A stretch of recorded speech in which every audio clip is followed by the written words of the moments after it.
Hello and welcome to my presentation. This presentation is about 13 minutes long and focuses primarily on my research since promotion to associate professor. I tie connections from my research to teaching, service, and outreach, and conclude with final thoughts. My research illustrates a steady evolution of scholarly ideas about the connections between victimization and criminal behavior and strategies for criminal rehabilitation and reintegration into normative society. Before I was awarded tenure, my work was on victimization by consumer fraud and family violence. This focus led me to explore how victimization and the trauma that ensues shape the victim's behaviors, particularly violence, as a logical application of general strain theory. That knowledge fuels strategies for programming for troubled youth that merge victimization recovery with criminal rehabilitation. General strain theory is a criminological theory that explains why different people can experience the same strains but respond to it in different ways, and why an individual person may experience the same event at different points in their lifetime and not respond to it in the same way twice. Strains can block goals, are perceived as negative, and can remove something positive. They're more likely to lead to violence when they occur frequently, are expected to continue for a long time, and they block core needs. A good example of this kind of strain for a juvenile is the death of a parent. When a parent dies, well-meaning friends and relatives express their condolences. This can be a frequent reminder of the loss. Death is permanent, and so in that sense, it is expected to continue for a long time. Children and adolescents are under the general care of their parents, and when they die, the future may seem uncertain. Who will take care of me? Where will I live? Am I all alone? Of course, when one of these circumstances changes, the likelihood of violence diminishes. For example, if a deceased parent was not the primary caregiver, then core needs may not be perceived by the child as blocked. Another layer of influence in strain theory involves reinforcements and constraints. The former is conducive to violence and includes pressures and motives, exposure to successful criminals, and beliefs that are favorable to crime. Constraints include internal and external controls, self-control, a belief that violence is a poor choice, a belief that violence will result in sanctions which will increase strain, and stakes in conformity. Where reinforcements outweigh constraints, the chance of violence increases in the presence of the initial strain. There are additional components of strain theory, but this short summary should provide you with a general understanding of this very complex theory and why it is beneficial for explaining youth violence. Victimization and trauma tend to meet the theory's criteria for producing violent outcomes. A logical extension of the theory focuses on conditions for resilience. What interventions help to resolve the effects of strain at each level in the theory? That's where strategies for rehabilitation come into play. If a child's parent dies, we certainly can't bring them back.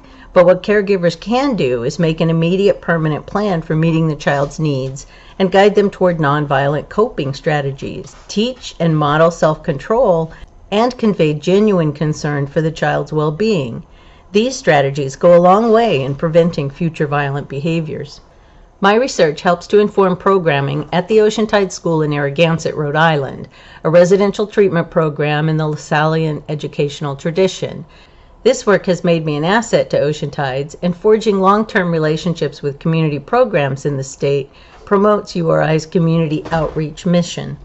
My long-standing relationships with the state and local agencies that aid in the care of children, including DCYF, Oceantides, Tides Family Services, Rhode Island Juvenile and Family Courts, and diversionary programs, provide a forum through which my expertise is utilized in rehabilitative programming in the state. I have presented information about their programming nationally and as an invited speaker at several conferences, and as the keynote speaker at the International Lasallian Research Symposium in Minneapolis in 2016. I have served as a member of the Oceantide School Board of Trustees and on the programming committee since 2016, and I'm often called upon to provide information about their population of residents and program effectiveness. The Oceantides Research Project is a cross-disciplinary study that I began in the summer of 2002, and it continues today. It involves ongoing construction and analysis of a large database that contains detailed information on residents of the Oceantide School. Over 2,250 youth ages 13 through 19 have resided at the facility for up to one-year terms since it opened in 1975. Residents are referred from Juvenile Family Court. The Ocean Tides program compiled comprehensive records that contain important historical information about each adolescent. Most of these records are not stored electronically. Information that is electronically formatted is housed separately in various file formats. Hard copy records are in boxes at the Ocean Tides facility, consecutively numbered and filed in chronological order. Each file includes social service reports, police reports, court reports and records, witness reports, academic transcripts, educational evaluation and test scores, psychological evaluation and test scores, transcripts from psychological counseling sessions, records of physical and developmental health, parent surveys, court records, Ocean Tides program teachers and staff reports, juvenile self-reports, and sanction reports. From 2002 through 2014, I constructed the first phase of the database along with Dr. Lawrence Grebstein, URI Faculty Emeritus in Psychology. He was the clinical counselor at Ocean Tides since it opened in 1975, but by his own account, he was not a researcher. Together with my prior experience in the development of large databases, sociological and criminological theories, and drawing upon his historical knowledge of the program as well as the residents, we constructed a code book that contains 1,932 variables representing the information in the files. We were permitted on-site access to the data, and the project received its first URI IRB approval in April of 2003, when we began coding and recording the information in the files. This process involves reading through each record that contains from 75 to 300 pages, written primarily in narrative form, coding the information, and recording it into the electronic database on laptop.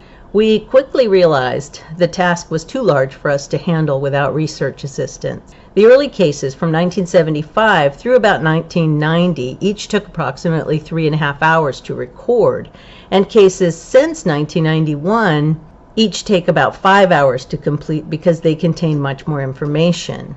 Over the course of 19 years, I have trained and supervised over 100 undergraduate and 5 graduate research assistants to work directly with the data, learning valuable research skills. Most of the research assistants worked to earn college credits, but some of them were paid through grants. Over the years, I have submitted several grant proposals to fund their work on the project. I have raised nearly $190,000 to pay my research assistants. The census database that I have constructed from the Ocean Tides residents' records may be construed as an archival history of juvenile lives and behavior that span 46 years. There is only one other database in the field of criminology that compares to this one in its depth, breadth, and methods, and that study now is over 70 years old. The Gluck and Gluck study from the late 1940s that was reanalyzed in the 1990s by Sampson and Loeb is hailed as the most thorough study of adolescent delinquency in criminology. However, the information from that study is dated. My data collection is ongoing. It is a census of all the boys who have resided at the facility and not a sample of them. The variables are constructed from multiple informants throughout a boy's lifetime: teachers, counselors, clinicians, parents, social workers, and police officers, for example. There's also overlap in reports in the boys' files so that there are multiple accounts of a single event from multiple informants, and so the information is cross-checked for accuracy. For example, 48% of the boys in the data through 2019 were ever arrested for a violent offense, but I was able to construct a violence variable from multiple informants and found that 64% had engaged in violence that was significant enough to be in the boys' files. Research in criminal justice often relies on arrest records, which is consistently identified as problematic. Furthermore, research that relies solely on standardized assessment tools are equally problematic. They're often administered within the first few days of detention, which is a stressful time for youthful offenders. Sometimes offenders are asked to carefully read questions and answer them without assistance, which can create unreliable results.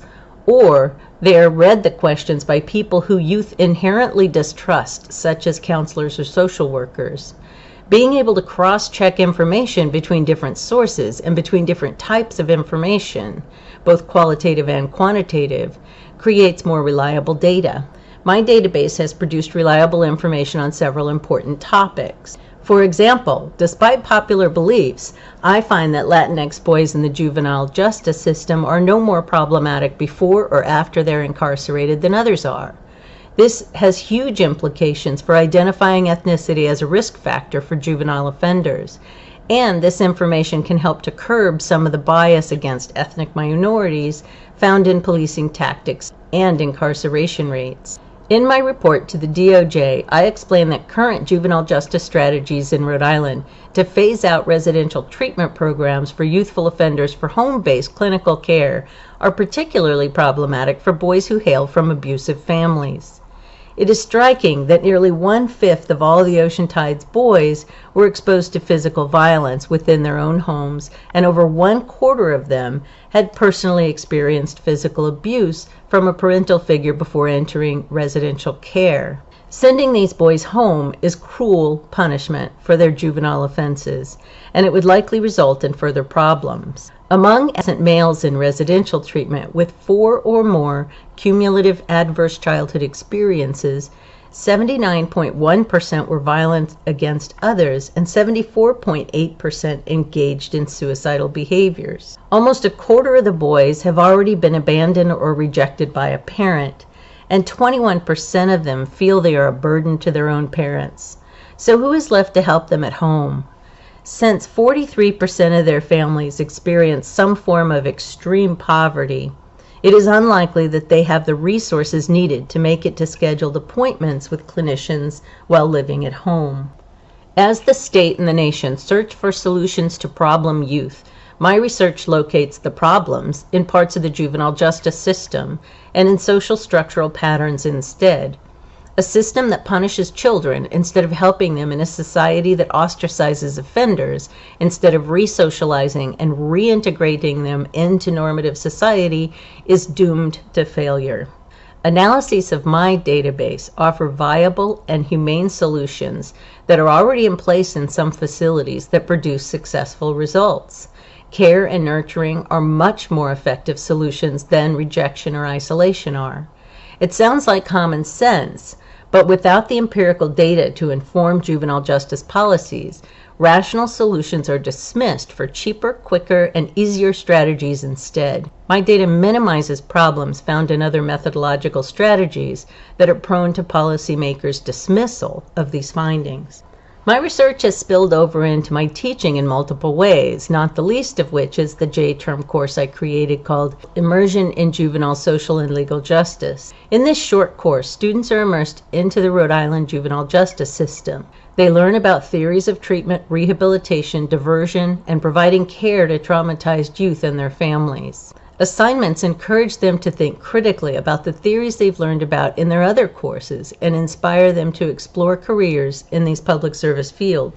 My research also inspired me to undergo training to become a certified pet therapist, and for 3 years now, I've been providing pet therapy for the boys at Ocean Tides, along with my dogs, of course. The 6-week rotating program is offered once per quarter and during summer school, and it's aimed at strengthening empathy. On the day featured in these photos, we bake dog treats to distribute to staff and teachers who have dogs, and learn the valuable concept of paying it forward. There is a common thread throughout my career, and that is social justice and civic responsibilities, which is the name of the new undergraduate interdisciplinary minor I created last year. This thread is visible in the J-term immersion course and in the way I teach other courses such as family violence, social movements and change, and white-collar crime. It is the impetus for my involvement in our chapter of the AAUP, where I created and chaired the membership committee, created the Stewards Council, and directed membership drives that increased membership and shared these efforts with others at national conferences. The true value of a society is its ability to provide all of its citizens with equal access to social capital. Social capital refers to all those components of a culture that offer rewards such as money, access to health care, stable careers, freedom, creativity, and knowledge. Where everyone does not have equal access to these important resources, that society is unjust. Likewise, where characteristics such as white or male, things that by their nature cannot be shared equally, become social capital, that society is also unjust. In my research, I empirically identify social injustices and create and test solutions to these problems. In teaching, I educate students about them and teach them skills to identify and work toward resolving these conflicts now and in their future careers and lives. In service, I provide more immediate solutions within my reach to develop and implement policies that ensure equity. For me, it is the aim of social justice that binds my teaching, research, and service to who I am. It is where I find the most value and purpose in my career overall. Thank you for your time and attention.